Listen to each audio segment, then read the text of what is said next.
السلام عليكم، مرحبا بكم معايا في فيديو جديد. وصفتنا اليوم ان شاء الله هي عبارة عن خبز محشو بعجينة جد جميلة وبحشوة حشوة البيتزا. نتمنى انها تنال اعجابكم. كيف العادة عجبكم الفيديو ضغطوا لايك واشتركوا في القناة باش توصلوا بالجديد. ونبدأ بهذه العجينة اللي كنحتاجوا لها.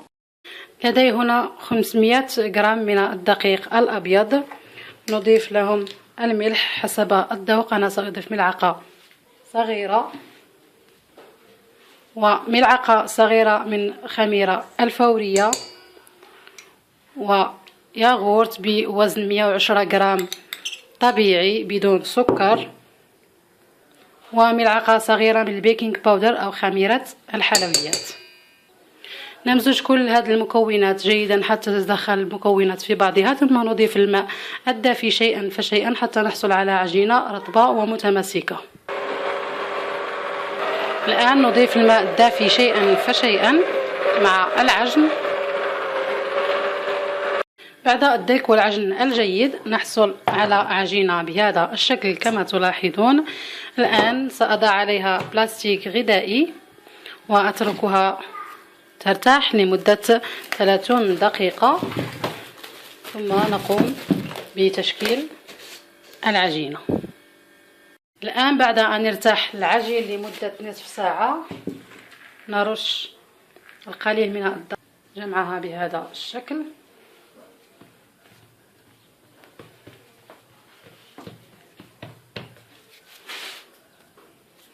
ثم نقوم ببسطها بشكل دائري.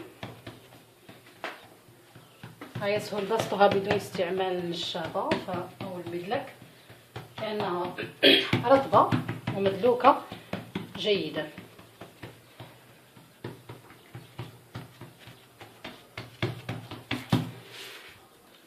الآن بعد بسطها نأخذ ورق الفرن ونضع فيه العجينة. نبسط العجينة بهذا الشكل وبهذا السمك كما تلاحظون، ليست رقيقة جدا وليست بالسميكة. الآن سأوريكم الحشوة التي استعملتها. لدي جبن مفروم، ولدي هنا 3 بصلات بحجم صغير. هنا لدي نقانق، وضعت النقانق في مقلاة مع قليل من الزيت والملح، وفي الأخير وضعت القليل من البقدونس. قمت بتصفيتها وضع في هذا الإناء، والزيت الذي تبقى وضعت فيه هذا البصل، ثم على نار هادئة مع التحريك حتى حصلت على بصل مطهو جيدا.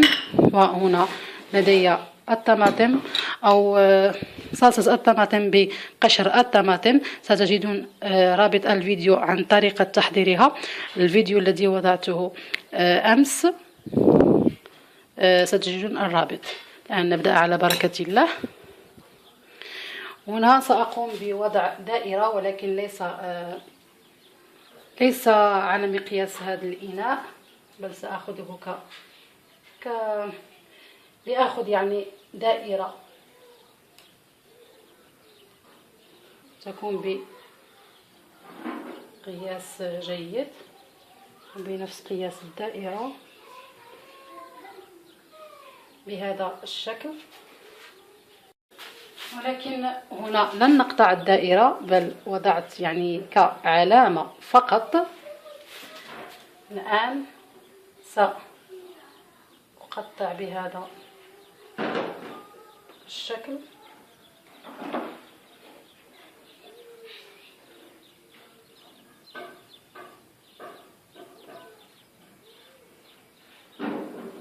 بهذا الشكل كما تلاحظون، ولكن لا نقطع إلى هذا الجزء أو هذا الحد، يعني هنا فقط كما تلاحظون، وكذلك هنا لنحصل على مثلثات متفرقة. نحاول تفرقتها. أول شيء سأقوم بوضع صلصة الطماطم على هذه الدائرة. بعد وضع الطماطم سأضع طبقة من البصل بنفس الشكل الذي وضعت به صلصة الطماطم، ثم أضع الزيتون بهذا الشكل، لم أذكره في المقادير.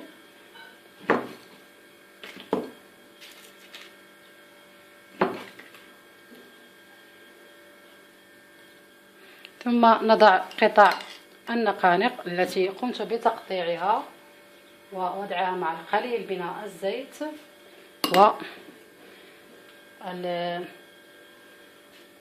والملح والقليل من البقدونس. بنفس الطريقة نضع النقانق، ثم في الأخير نضع الجبن، نحاول وضعه على هذه الدائرة فقط دون الوصول إلى هذه الجوانب.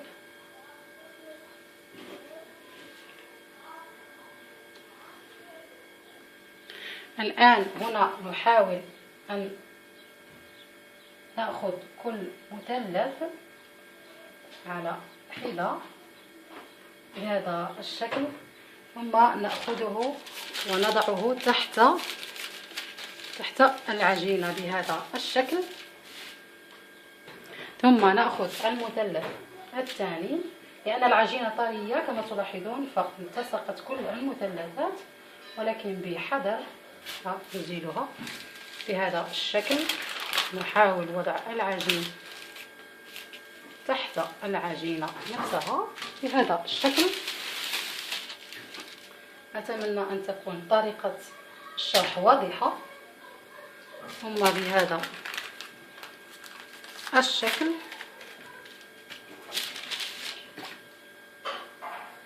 دائما بنفس الطريقة بالسكين نفتح المثلثات ونضعها تحت العجين.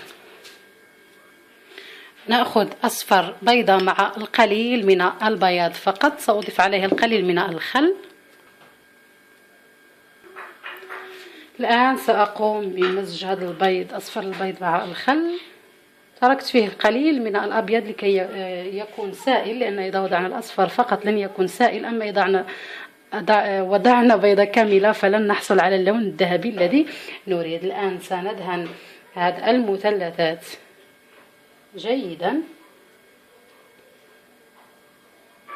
بهذا الشكل. حاول دهنها كلها.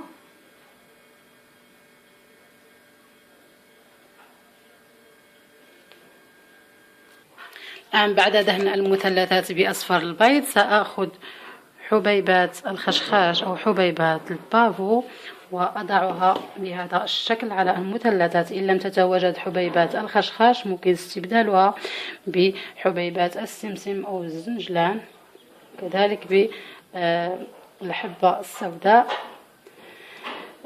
أما بالنسبة للعجين فممكن تعويض هذه العجينة بعجينة المايونيز التي سبق وأنا وضعتها في القناة، وحضرت منها خبزة محشوة بشكل رائع. في النتيجة نفسها يعني بهذه العجينة، عجينة الياغورت الطبيعي أو عجينة المايونيز. الآن سأترك هذه الخبزة بحشوة البيتزا لمدة 10 دقائق لترتاح قليلا. سأضعها في الصينية.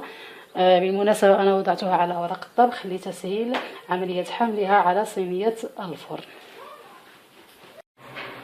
بعد مرور نصف ساعة في الفرن فتكون هذه هي النتيجة. كما تلاحظون نتيجة رائعة لخبزة معمرة أو خبزة محشوة بحشوة البيتزا. أتمنى أن تنال الفكرة إعجابكم. كالعادة إذا أعجبكم الفيديو اضغطوا لايك واشتركوا في القناة للتوصل بالجديد. الآن سنقوم بتقطيع هذه الخبزة ونرى كيف تكون من الداخل.